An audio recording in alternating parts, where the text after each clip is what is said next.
कुंभ में अगर देखा जाए तो अलग अलग चेहरे, चाहे वो ग्लैमर की दुनिया से हो, चाहे वो उद्योगपति की दुनिया से हो, चाहे वो किसी भी क्षेत्र से देखा जाए, तो नेशनल से लेकर इंटरनेशनल तक सब कोई इस कुंभ में आ रहा है। सबकी अपनी अलग अलग पहचान है। हमारे साथ इशिका तनेजा जी हैं। ये किसी नाम की मोहताज नहीं है और ये खुद जो कुंभ में एक दीक्षा भी ग्रहण कर ली हैं। तो इनसे हम ग्लैमर की भी बात करेंगे, दीक्षा की भी बात करेंगे, राजनीति पे भी बात करेंगे और महिलाओं पर भी बात करेंगे। ये खुल करके अपने विचार रखती हैं। तो शुरुआत हम इनसे करते हैं कि कुंभ में इनको कैसा लग रहा है आने के बाद। इंडिया न्यूज़ में आपका स्वागत है। राधे राधे। आप फिल्म दुनिया छोड़ करके या फिर वापस जाना है तो बात की बात है, फिलहाल अभी कुंभ में आपको कैसा लग रहा है? बहुत ही सुंदर लग रहा है। मैं पहले अभी आई थी कुंभ में जब बिल्कुल अभी प्लेन लैंड था, इलेक्ट्रिसिटी भी नहीं आई थी और मैं सच में मुझे लग नहीं रहा था कि जब मैं दोबारा आई इट वाज जस्ट मैग्नानिमस। इतना सुंदर पूरी की पूरी सिटी बन चुकी है और जब मैं हर एक शिविर में जाती हूँ, हर शिविर की दिव्यता, इतनी भव्यता और इतने सुंदर सुंदर चीज़ें यहाँ पे आ चुकी हैं, वो देख के मुझे बहुत ही ज़्यादा अच्छा लगता है। और मुझे लगता है ये बहुत ही सौभाग्य की बात है कि 144 साल बाद जो महाकुंभ है, पूर्ण महाकुंभ है, उसका एक हिस्सा वहाँ पे स्नान, वहाँ की दिव्यता को महसूस करने का मौका मिल रहा है। आपको ये नहीं लग रहा है कि लोग यहाँ आते हैं और यहाँ की भावनाओं में बह जाते हैं, फिर उसके बाद अपना रूटीन, पुराने रूटीन में चले जाते हैं? तो क्या आपके साथ ऐसा तो नहीं होगा? देखिए, जो लोग आते हैं वो यहाँ पे एक श्रद्धा भाव से आते हैं और वो अपने रूटीन में जा सकते हैं। पर मेरी जो जर्नी है वो थोड़ा सनातन को लेकर है और वो सनातन की जर्नी कुंभ से पहले हल्की सी शुरुआत हो चुकी थी। नवंबर की बात करूँ मैं, अगर मैं अपनी स्पिरिचुअल जर्नी की बात करूँ तो वो काफ़ी टाइम से चलती जा रही है। चाहे विपश्यना हो गया, विपश्यना में मैंने 11 दिन का जो मौन व्रत होता है, या आर्ट ऑफ लिविंग हो गया, इस्कॉन का प्रचार, उसकी सेवा, या फिर अगर मैं बोलूँ मैं 6 साल से गणपति बिठा रही हूँ और ये मेरा साल 7वां होगा। तो वो एक जो जर्नी है वो तो मैं उससे जुड़ी हुई थी। जो धर्म की जर्नी है, जो सनातन का प्रचार है, सनातन की सेवा है, वो मेरी अभी नवंबर से शुरू हुई है और वो शुरुआत हुई है सनातन धर्म संसद से और फिर दीदी माँ के साथ एक वॉक भी हुई। तो वो एक अलग जर्नी रही है। क्या हम आपको आईटी बाबा से तो नहीं कैलकुलेट कर सकते? नहीं नहीं, देखिए, आईटी बाबा के पास बहुत ज़्यादा ज्ञान है, मेरी तो बस शुरुआत है। और मुझे लगता है कि यहाँ पे जितने भी लोग आ रहे हैं, आप उनका हमें जो ज्ञान लेना है ना, वो यहाँ पे शंकराचार्य जी हैं, यहाँ पे महामंडलेश्वर हैं, यहाँ पे जगत गुरु हैं, यहाँ पे अघोरी हैं, यहाँ पे नागा साधु हैं। वो ज्ञान हम सही दिशा से, सही जगह से लें। मैं आपको ज्ञान देने नहीं आई हूँ। मैं बस, मेरी जो सेवा भाव है वो ये है कि अगर एजुकेटेड लड़की को देखकर अगर आप ये देखें कि हमारे में एनर्जी है, हमारे पास रिसोर्सेज हैं और अगर हम फिर भी सनातन की सेवा के लिए जुट सकते हैं। हम कहते हैं धर्मो रक्षति रक्षितः। मैं धर्म की रक्षा तो नहीं कर सकती, मैं धर्म की सेवा ज़रूर कर सकती हूँ। और उस सेवा भाव से जब मैं जुड़ती हूँ और वो यूथ देखकर अगर आगे आता है, वो जो देवियाँ हमारी बहनें हैं, वो देखकर इंस्पायर होकर अगर एक भी लड़की के लाइफ में मैं बदलाव ला सकूँ, तो भी मेरे लिए बहुत बड़ा अचीवमेंट रहेगा। ये आपको एक्सप्रेशन कैसे मिला? मुझे क्या कैसे एक्सप्रेशन कैसे मिला आपको धर्म के प्रति इतना लगाव और यहाँ कुंभ में आकर के इस तरह का प्रचार करने का? देखिए, धर्म के प्रति लगाव मेरा हमेशा से रहा है, लेकिन जब मैंने इस बात को समझा कि अब बहुत लेट होता जा रहा है, अब समय आ चुका है कि सारे के सारे सनातनी एकजुटता दिखाएं।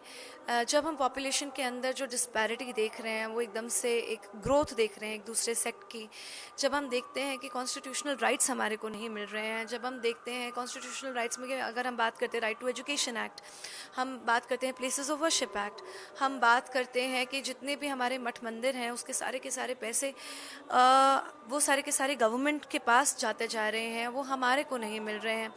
जब मुझे पता लगता है कि नहीं, हमारे जो कृष्ण लला हैं उनकी जो मूर्ति है वो कहीं पे अंदर है, लोग उसके ऊपर वज़ू कर रहे हैं, उसके ऊपर से चढ़ चढ़ के जा रहे हैं, वो हमारे को वापस नहीं मिल रही है।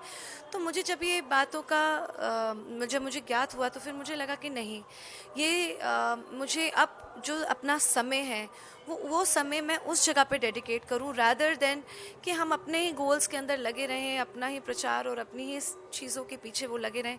अब समय आ गया है कि हम सोसाइटी के लिए, अपने कुल के लिए, अपने सनातन के लिए काम करें। बॉलीवुड में लगातार सवाल उठता है नो रोल, मतलब लोगों को काम नहीं मिल रहा है। या फिर अगर हम कहें तो बहुत ज़्यादा दिक्कत है, बहुत सारी समस्याएं हैं, तो क्या उससे परेशान होकर के आप इधर की तरफ तो नहीं है? मुझे ऐसा बिल्कुल भी नहीं लगता। मुझे तो लगता है इनफैक्ट बहुत बड़ा बूम आया है ओटीटी के बाद। अब तो रोल्स ही रोल्स हैं और अब तो काम ही काम है। पर परेशानी ये है कि जो रोल हैं वो सही नहीं है। आप देखिए, एक इंटरनेट एक फ्रीडम प्रोवाइड करता है, फ्रीडम टू से वॉट एवर यू वांट। लेकिन हम क्या बोल रहे हैं, ये बहुत ही ज़्यादा दुर्भाग्य की बात है। हम हर चीज़ में एक तो सनातनियों का रॉन्ग डिपिक्शन जो हमेशा होता है। जब भी हम ड्रग्स की बात करते हैं तो हम महादेव से जोड़ देते हैं उसके ऊपर। जो गाने बनते हैं, हम राधा के बारे में बात करते हैं तो वो डांस कर रही हैं, जो कृष्ण है तो वो फ्लर्ट कर रहे हैं। ये बहुत ही गलत है और ये हम किसी और धर्म के बारे में नहीं बोल पाते हैं। और जो दूसरी बात है, जो रोल्स वाली बात करी, तो रोल्स जो है ना वो बहुत ही, आपसे सबसे पहले कॉन्ट्रैक्ट साइन करा जाता है कि आप ये आपको करना पड़ेगा, ये होगा, आप उसके ऊपर बहुत सारी बाध्यताएं होती हैं। वो जो है वो आप बहुत ही गलत तरीके से सारी आप डिपिक्शन कर रहे हैं एक औरत का। और जो आप दिखाते हैं प्लीज़, उसका इम्पैक्ट इतना ज़्यादा होता है। हम यूथ को वही देख रही है तो उसको लगता है वही सही है। आप हर बात पे यही देखते हैं कि वन नाइट स्टैंड्स बिल्कुल नॉर्मल हो चुके हैं, सिचुएशनशिप्स बिल्कुल नॉर्मल हो चुकी हैं। तो वो एक जो अपने रिलेशनशिप्स में जो बाउंड्रीज हैं, जो या रिलेशनशिप्स की तरफ एक कमिटमेंट है, वो उससे दूर जाती जा रही है। आपको ब्रेन वॉश करा जा रहा है कि ये आपकी स्वतंत्रता है, जबकि ये सत्य नहीं है। तो वो जो ब्रेन वॉशिंग है उसका हिस्सा मैं डेफिनेटली नहीं बनना चाहती। ये बहुत बड़ा आपने एक चैलेंज युवाओं के लिए लिया है, तो क्या ये आगे कंटिन्यू रहेगा आपके लिए? ये मुझे लगता है बहुत ही लंबी जर्नी है और उसके अंदर मेरी बहुत छोटी सी शुरुआत रही है।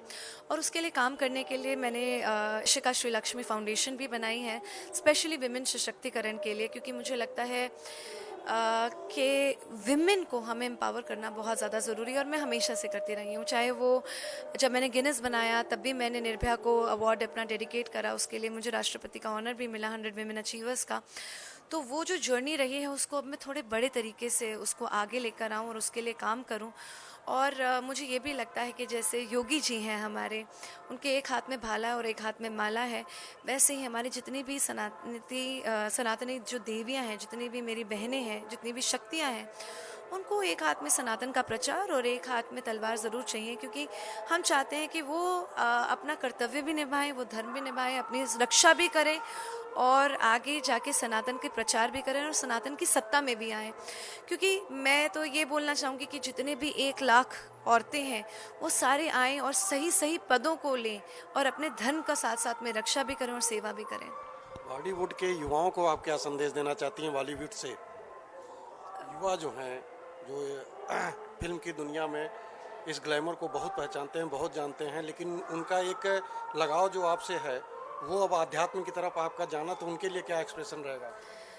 देखिए, मुझे लगता है कि मेरी सबसे बहुत बड़ी घर वापसी है। मैं जो मॉडर्न जो एक उसके अंदर जो मैं बनती जा रही थी, वो मुझे लगता है कि ये बहुत ही बड़ा मेरे अंदर बदलाव आया है। और यही चीज़ मैं बाकियों में भी देखना चाहती हूँ। उसके लिए मैं बहुत ट्रोल होती हूँ जब मैं ये बात बोलती हूँ कि जो हमारी सनातनी बहनें हैं वो आपके मनोरंजन के लिए नहीं बनी। जो हमारी सनातनी बहनें हैं वो छोटे छोटे कपड़े पहन के नाचने गाने के लिए, रियलिटी शोज़ के लिए या इस सब रील्स बनाने के लिए नहीं बनी है। वो बनी है सनातन की सेवा के लिए, सनातन के प्रचार के लिए और सनातन की सत्ता के लिए। और मुझे लगता है जितना भी यूथ है जो बॉलीवुड में जुड़ता जा रहा है, बॉलीवुड हमें दे क्या रहा है, आपको ये बहुत देखने की ज़रूरत है और हमें ये पहचानने की ज़रूरत है।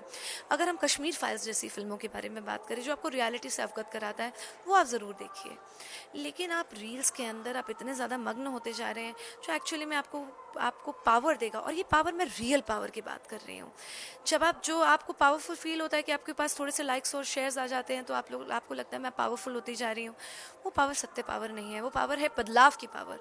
आप उसकी मांग रखिए, आप उसके लिए काम करिए, आप सत्ता में आइए, आप सेवा में आइए। और सत्ता में सिर्फ पॉलिटिकल सत्ता की बात नहीं कर रही हूँ, मैं बात कर रही हूँ कि चाहे वो आर्मी ही हो गया, चाहे वो आपको मतलब आप हर क्षेत्र में आप देखिए महिलाएं आगे आ रही हैं। और हमें सनातनी महिलाएं ज़्यादा आगे चाहिए ताकि हम धर्म की रक्षा कर पाएँ और धर्म के आगे बात भी कर पाएँ। आपको सनातन धर्म में जुड़ने पे आपका परिवार, आपके माता पिता क्या सपोर्ट कर रहे हैं? देखिए, मेरे माता पिता और मेरे जितने भी परिवार वाले हैं उन सबको पता है मैं बहुत ही ज़्यादा स्पिरिचुअली इंक्लाइंड हूँ। मेरी लाइफ में मेरी जो फैमिली है वो रिलीजियस नहीं रही है, सेवा भाव से हमेशा से जुड़ी रही है और यही सिखाया है। पर मैं थोड़ी सी हमेशा रिलीजन की तरफ इंक्लिनेशन मेरा रहा है। वो इसलिए भी रहा है शायद कि मैं जन्माष्टमी में पैदा हुई हूँ, मेरे हमेशा उस तरह से एक बहुत ही बड़ा अट्रैक्शन रहा है लाइफ में। लेकिन डेफिनेटली मेरी जो मदर है, मेरे जो पेरेंट्स हैं, मेरी जो फैमिली है, जब मैं ये बेबाक तरीके से मैं लव जिहादियों के बारे में बात करती हूँ, देखिए एक बात बहुत समझनी ज़रूरी है, मैं हर मुस्लिम के बारे में ये बात नहीं बोल रही हूँ, मैं इंडिजिनस राइट्स की बात कर रही हूँ कि हमारा सिविलाइजेशनल राइट है कि हम उसकी रक्षा करें।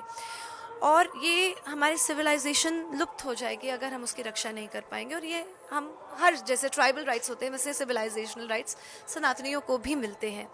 और जब मैं लव जिहादियों की बात करती हूँ तो मैं हर मुसलमान के बारे में नहीं बात कर रही हूँ, मैं बात कर रही हूँ उन लोगों की जिनकी इंटेंशन गलत है, जो गलत तरीके से लड़कियों को फंसाते हैं, फिर उनके लिए गलत काम करते हैं। तो ये मैं हर मुसलमान के बारे में बात नहीं कर रही हूँ।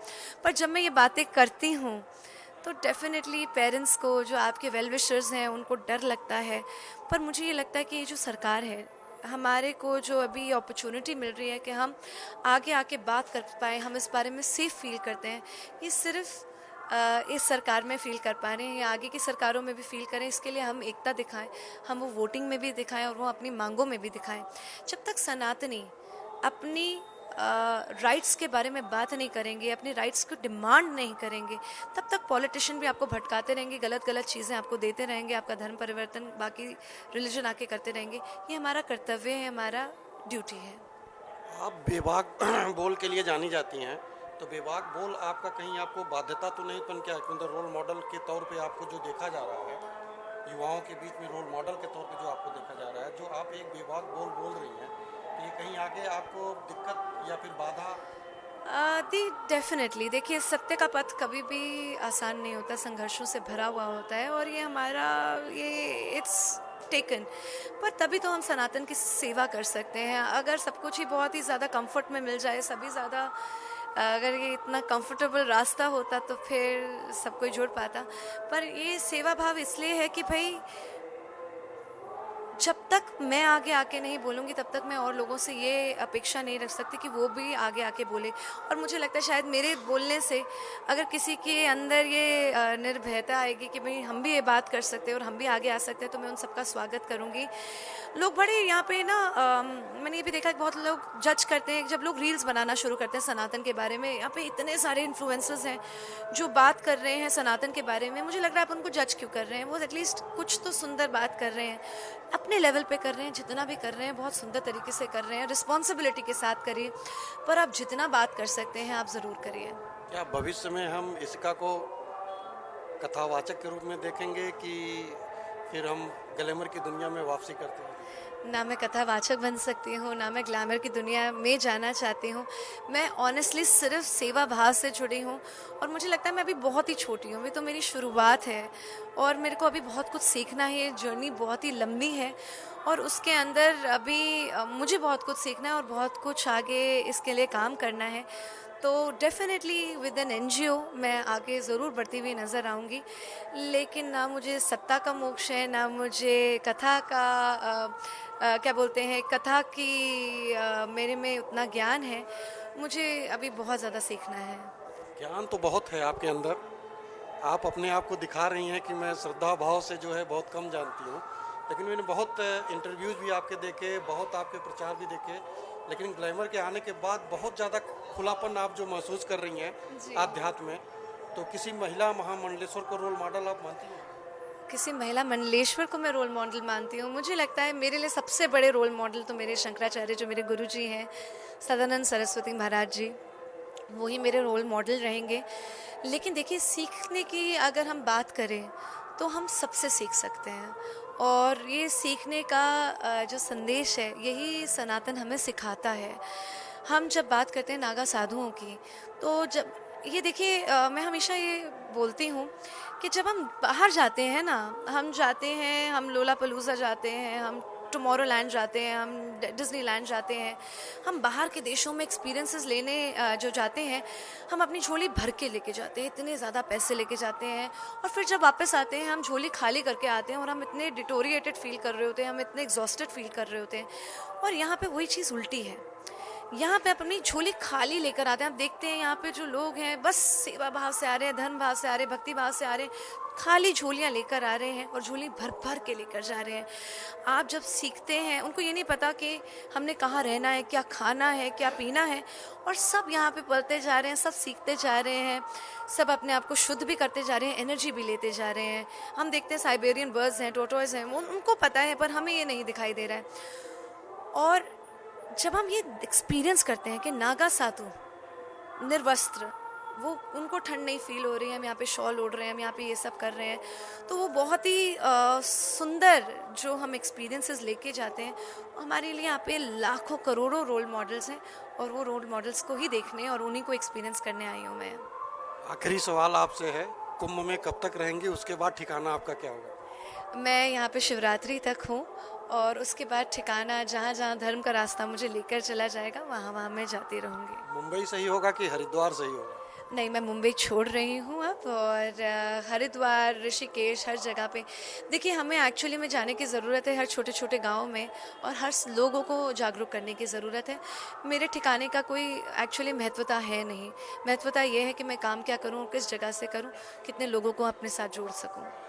आप इस्कॉन से भी जुड़ने की कोशिश कर रही हैं क्या? इस्कॉन से मैंने इस्कॉन को बहुत समय से मैंने प्रमोट करा है। हम बहुत ज़्यादा होली हम कराते रहे हैं, जो फूलों की होली रही है, तो वो तो मैं हमेशा से जुड़ी हुई रही हूँ। और मैं हर इट्स नॉट जस्ट इस्कॉन, चाहे मैं श्री श्री रविशंकर जी की बात करूँ, सदगुरु जी के साथ मेरे जुड़ने की बहुत ज़्यादा मन है, शंकराचार्य जी के साथ जुड़ रहे हैं, अभी तो बहुत कुछ है। और सनातन इतना गहरा है, उसकी रूट्स इतनी डीप है, हम अपनी एक लाइफ टाइम में कभी भी कंप्लीट नहीं कर सकते हैं। साध्वी, युवा साध्वी कहें इशिता को, क्योंकि इनकी नई शुरुआत हो रही है, तो इसके साथ इंडिया न्यूज़ परिवार की तरफ शुभकामनाएं आपको रहेंगी, आपकी जर्नी अच्छी हो। जी, मैं साध्वी नहीं हूँ, मैं सनातनी हूँ। प्लीज़ साध्वी नहीं बनाइए, बहुत बड़ा पद होता है ये, और उसके लिए बहुत ज़्यादा आपको काम करना पड़ता है, बहुत लंबी जर्नी है। मैं एक सिंपल सनातनी हूँ, सेवा भाव से जुड़ी हुई हूँ। आपका आशीर्वाद ज़रूर चाहिए होगा और आपका साथ चाहिए होगा। राधे राधे। न्यूज़ से जुड़ने के लिए बहुत सारी शुभकामनाएं आपको। ये सनातन धर्म की शुरुआत अगर कहें तो युवा के रूप में अगर देखा जाए तो ये बहुत बड़ी शुरुआत है। कैमरा पर्सन अमलेन शाह के साथ अमलेन सिंह।